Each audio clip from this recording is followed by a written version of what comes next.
Hi friends, వర్షాలు అయితే పడుతున్నాయన్నమాట మాకు ఈరోజు. ఇంకా చల్లగా అయితే ఉంది, బయటకు కూడా పోయేకి కదనమాట, అట్లయితే చల్లగా అయితే ఉంది. ఇంకా మొక్కజొన్నకైతే నిన్నైతే నీళ్ళు అయితే వేసేసినాము. ఇంక ఈరోజు అయితే వర్షాలు పడుతున్నాయన్నమాట. ఇంకా దీంట్లో అయితే గిన కొంచెం తరకారీ అయితే పెట్టేసుకున్నాను. గడ్డి అయితే ఎక్కువగా ఉందన్నమాట. ఇంకా ఊరి అయితే పెడదాం అనుకున్నాము చెట్లకి, చెల్లాలన్నమాట ఈ జొన్నకి. ఇంకా ఊరి అయితే చెల్లేసి నీళ్ళు పెడితే గిన బాగా మంచిగా అయితే వస్తుంది.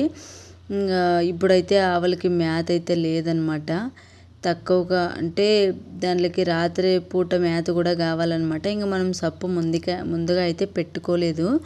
ఇంకా ఈ మధ్య అయితే జల్లేసినాం కాబట్టి ఇంకా ఇది కొంచెం పెద్దగా అయితే నెల 2 నెలలు అయితే అవుతుందన్నమాట. ఇంకా దీంట్లోనే కొంచెం తరకారీ అయితే పెట్టేసినాము.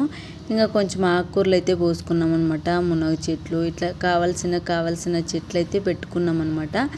ఇంకా అవైతే చాలా చిన్నగా అయితే ఉన్నాయి. అవి పెద్దగా కావాలంటే ఇంకా నెల 2 నెలలు అయితే అవుతుందన్నమాట కనపడేకి పెద్దగా.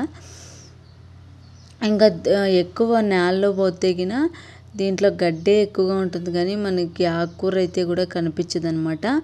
అందుకనేసి నేనైతే చిన్న టబ్బులో అయితే పోసిన అనమాట ఇది ఆకుకూరలు. చూడండి, ఇవైతే కొంచెం నేలలోనే పోసేసినాను, దాంట్లో కంటే గడ్డే ఎక్కువగా కనపడుతుంది అనమాట.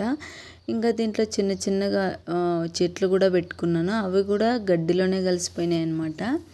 చూడండి, ఆకుకూరలు లైన్ మొత్తం అయితే పోసేసినాను, ఇట్లయితే పెరిగినాయి అనమాట.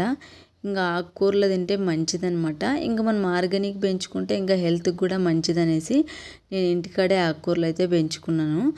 ఇంకా ఇదైతే గిన మెంతుకూర, ఇంకా టబ్బులో పెంచుకుంటే నీట్గా ఉంటుందనేసి బయట పోతే గిన గడ్డి అయితే ఎక్కువగా వస్తుందన్నమాట. ఇది మెంతుకూర.